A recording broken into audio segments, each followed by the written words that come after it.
Okay, so yeah, as Richard said, I'm here to talk about the practical side of how we implement some of the theory. I've called the topic of this conversation, Why Culture Doesn't Just Happen. Culture takes a lot of work. I'm going to start by just laying some groundwork. I normally try and put out an agenda quite early on the slides just so you can see where I'm going with the presentation. I think I'm going to get to about slide 6 before you see that agenda. Apologies for that. But I'm going to start with this quote. Our staff are our most important asset. I'm sure everybody has heard that saying before.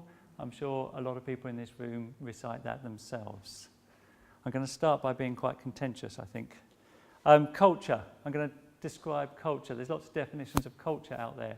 When you go onto Wikipedia and look at all the words, I think it goes on for, I don't know, however many pages to define what culture is. These are the words I pick out of that to define culture. And for me, the most important bits are highlighted there in orange. And it's the values, beliefs, and behaviours that occur every minute of every day. Culture is not a document. Culture is not something that you give out to your new staff when they begin their career with you and you're doing the induction and then forget about. Culture is what we do every single minute of every day within the organisation. So, going back to that opening statement of our staff are our most important asset, well, first thing I do is I get rid of the word staff and change it to people. Our people are our most important asset. That's why I don't delegate HR to anyone else. I don't outsource HR. I don't delegate HR to anybody else in the organisation. I am the Managing Director of Project 5 and I am the Director of HR. If they are truly our most important asset, why give it to someone else? Now, the people who work at Project 5 know that I don't do holiday requests and all that kind of stuff. What I do is I give the staff a cuddle and I make sure they're motivated. So I'm going to talk about culture and why culture matters. I'm getting close to the agenda, don't worry. Culture matters because if you've got the culture right, you can recruit and retain really, really good staff and you can keep them motivated. That's often referred to as employee engagement. You can also win new business. You can win new customers if you've got the right kind of culture. Both of those together mean that the business will be more profitable. That's why culture matters. You can look at some examples of firms that have a really, really strong culture. There's lots of examples out there. You can try and analyse how Zappos or McLaren or Google or Spotify work. You can do a lot of research. You can look at all the TED Talks. You can read all the books. There's a whole bunch of books up there that, well, I've started reading. I never really finished them. Stephen Covey did one, 7 Habits of Highly Effective People. I can name the first 3. But those are books that I've started reading. If you go into all of that lot, you can come up with some trends of what the future of work looks like. And here we go, here's the agenda. 8 trends of what the future of work looks like. Now, I have only got 20 minutes, so I'm not going to cover all 8. What I'm going to do is I'm going to cover the first 3. We're going to talk about how you get from profit to purpose and values. We're going to talk about how you get from hierarchical pyramids to the network of teams. And we're going to talk about how you get from directive leadership to supportive leadership. The rest, you'll have to read yourself, and there is a bit here that points to where some of that information is. So I was going to get you to write some stuff on your pads, but there isn't any conference pads on the table. So those of you who've got pads, you can write them down. Those of you, sorry? There are. Oh, okay, in the centre. Okay. If you want to reach for a pad, and you can write this down. When we're looking at culture, culture can be defined as something that is quite current. It could be seen as something that's quite progressive. It could be seen as something that's very, very radical. Or we could come the other way, and it could be quite traditional, or it could be prehistoric. Those are 5 words there, and I want you to consider that at Project 5, as the Managing Director of Project 5, I sit in an open plan office with the same size desk as every other member of staff. Write down on your pad which of those 5 words relates to that statement.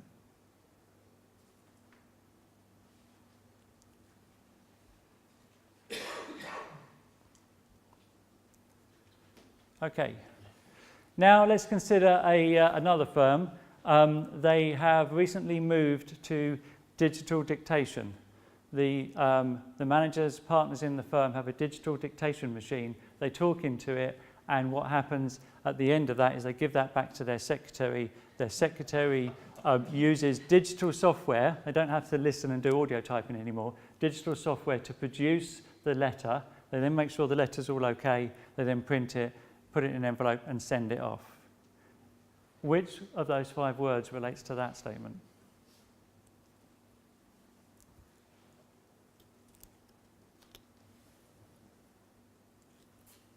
Okay, and then the final one. I went to an organisation last week. Everybody has sit-stand desks. So everybody can stand up and they can work away and they can press a button and the desk can go down, they can pull their chair up and they can sit down. They can do that. Every employee in the organisation has a sit-stand desk. I looked at the price of those, they're quite expensive, but they're obviously investing in their staff there. Which of those 5 words relates to an organisation that has sit-stand desks for every employee?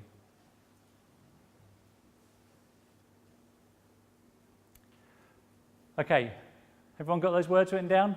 The whole point of this is there's no right or wrong. We're just trying to explore culture and why cultures are different. For me, I consider the fact that I've got the same size desk as everybody else and I sit in the open plan office as very current. I don't see that as radical. I don't see that as progressive. I see that as just a day-to-day thing. Why doesn't everybody else do it? I do see sit-stand desks as quite radical, especially when you look at the cost and 50 employees, and I'm not going to go there. I'm not going to do that in the organisation. But I also see that digital dictation, whilst it may not have been tapes anymore, but it was digital dictation, as almost prehistoric way of working. That's how I see things. I'm sure in the room we've got different words associated with each of those 3. We're going to come back to those in a minute. So, culture. I'll keep coming back to this statement. Culture is the values, beliefs and behaviours that drive what you do within the organisation. If we're trying to look at culture, and we're trying to look at culture and say, how do I win more business? How do I get more clients? I want to make sure that as an organisation, our culture is reasonably well aligned to the types of businesses that we want to work with. So here's a fictitious graph. This is how I imagine Surrey to look in terms of the number of prehistoric businesses and the number of radical businesses, and the bulk of the businesses will sit somewhere between traditional and progressive. So as a business owner, what we're trying to do is we're trying to work with a lot of customers. We have over 250 organisations outsource their IT to us. The only way we can do that is by focusing on that key middle area. And if that's the key middle area, we can't be radical. We can look at all of the theory, we can look at everything, but if we are too radical, nobody in that orange area is going to want to do business with us. What we want to do is we want to put ourselves at the top end of that. We want to consider ourselves to be progressive, not radical. If I was to go and meet the managing partner of a law firm and present him with my business card and say, I'm the Director of Energy at Project 5, they are not going to work with us as a customer. That's too radical. Most organisations respect the fact that I'm the Managing Director. They don't respect the fact that I'm the Director of Energy. We talk about it sometimes internally that I'm the Director of Energy. We certainly talk about it when it comes to the Operations Director. I keep reminding him every single day that that is his role. But externally, he doesn't go into organisations and say, hi, I'm the Director of Getting Shit Done. Also, its culture is made up of the combined set of values, beliefs and behaviours that exist within the organisation. So going back to your pads there and looking at what you've all written down, it's quite a nice spread of people in this room. We've got lots of different generations in this room that I can see. A lot of people talk about the word millennial. We don't use the word millennial. It's a thing on my own part anyway. We couldn't even as a people celebrate the millennium in the right year. We did it a year too early because it just made sense to do it when 99 went over to 2000. That's not when the new millennium starts. So I ignore the word millennial. The other reason why I ignore the word millennial is because a lot of people get it wrong. A lot of people talk about millennials and think they're talking about children. Millennials are actually Generation Y. There's a lot of information out there as to how you define these different generations, and so many people would define them in different ways.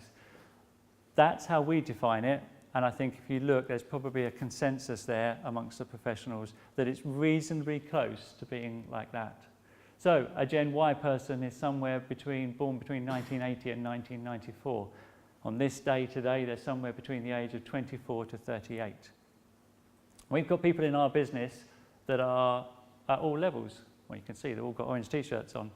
This young chap on the left here, he is in the business. He comes to the family barbecue. He goes to the P5 paddle. He throws orange paint at people in the Dash of Colour run. He goes to so many events that happen at Project 5, but we don't put him on the help desk yet.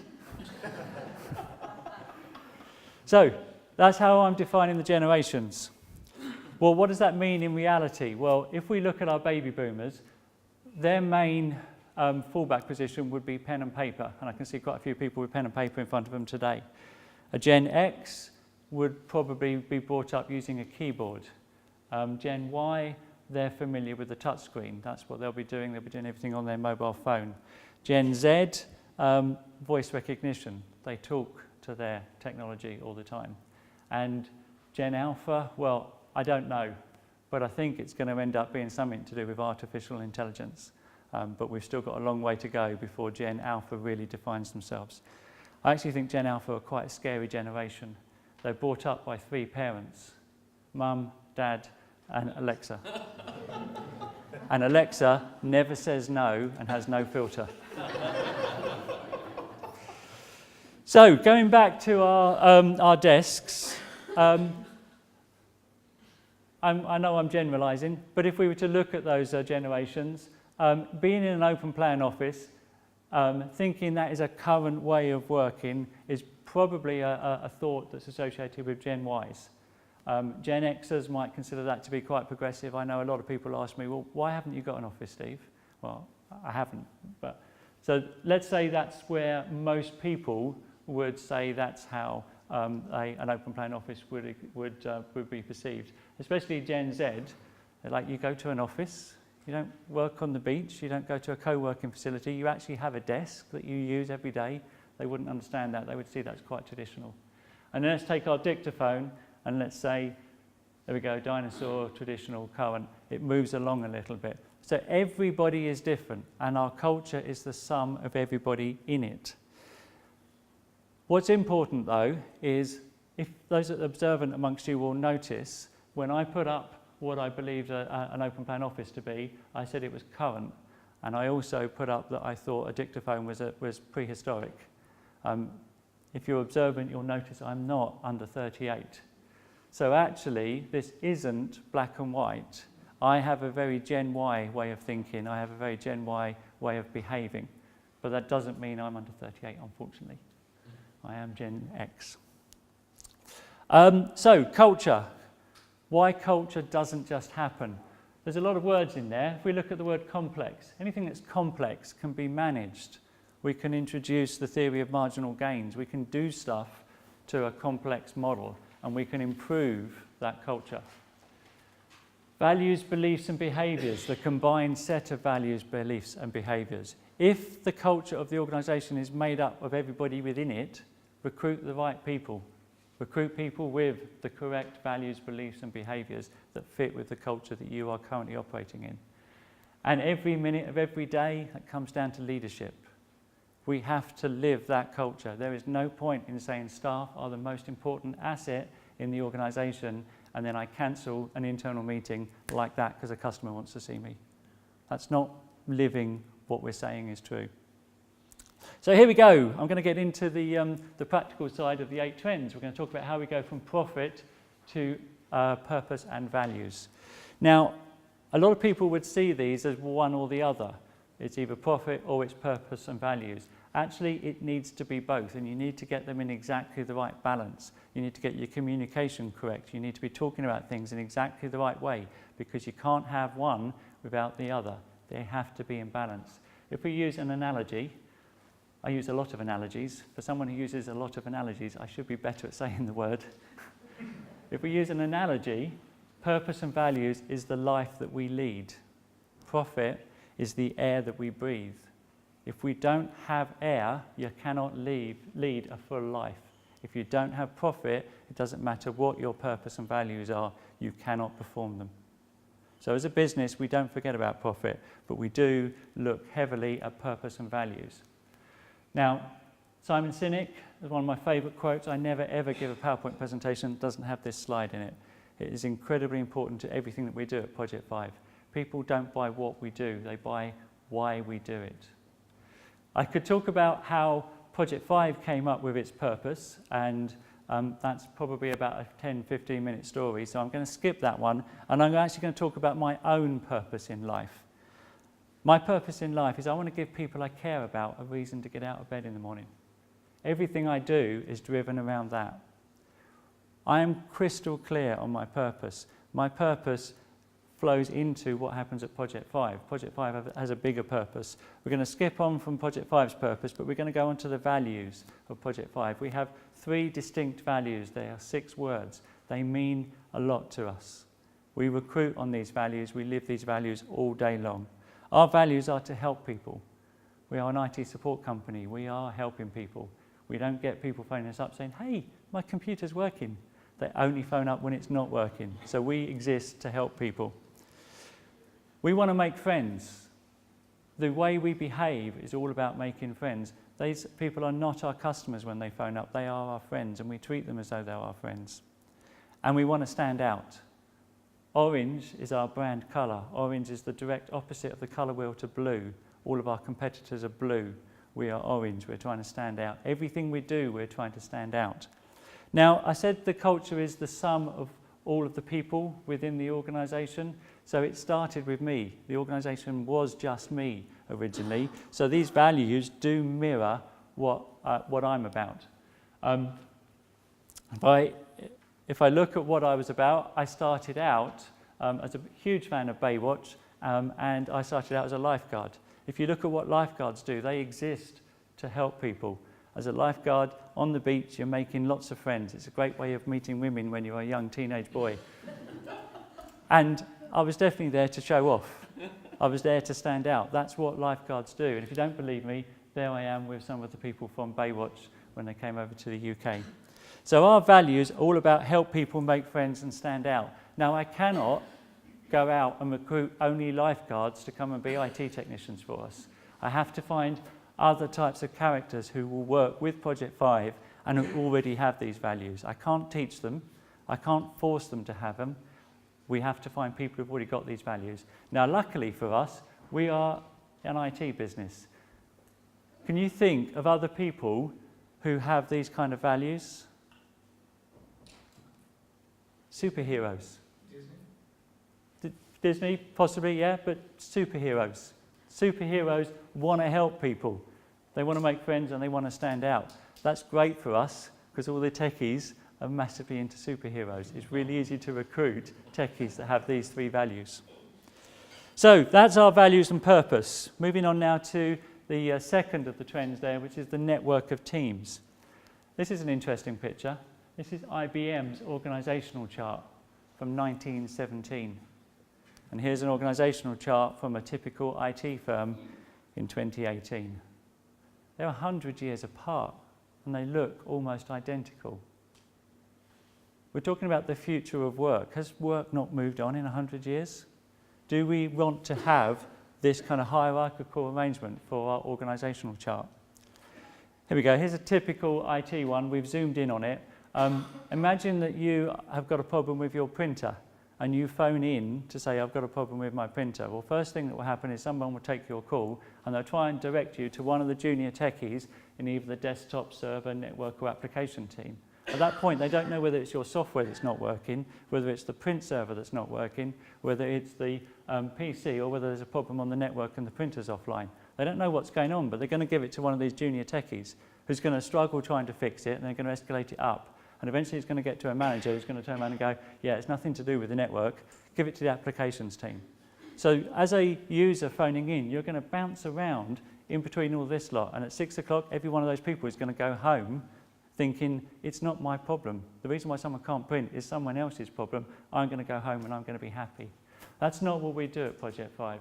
What we do is we create smaller teams within Project 5. We're going to look at Team Oasis there. Those are the guys in Team Oasis. They have all of the skills that you saw on the previous slide, all within one team. They can do networks, they can do security, they can do applications, they can do end-user devices. And what we do is we give them a bunch of clients. We give a bunch of clients to all of our teams. They all have a similar kind of techie makeup in them. They can all do similar stuff. We give them a bunch of clients and we ask them to own those clients. So this is the client list for Team Oasis. If any of those people can't print, Team Oasis can't sleep at night. They feel real ownership. They feel real guilt. They feel horrible if any of these people can't print. And the reason why we do that is because we've created smaller networks of teams. It doesn't mean we've got rid of the hierarchical nature of the organisation, because as I said, we don't want to be all the way over there on the radical scale. We're trying to work with kind of the bulk of businesses in Surrey. So we need to not go to those extremes. We do still have a hierarchical nature to our organisational chart, and that brings us on to our supportive leadership. Our supportive leadership is emphasised and shown by our organisational structure.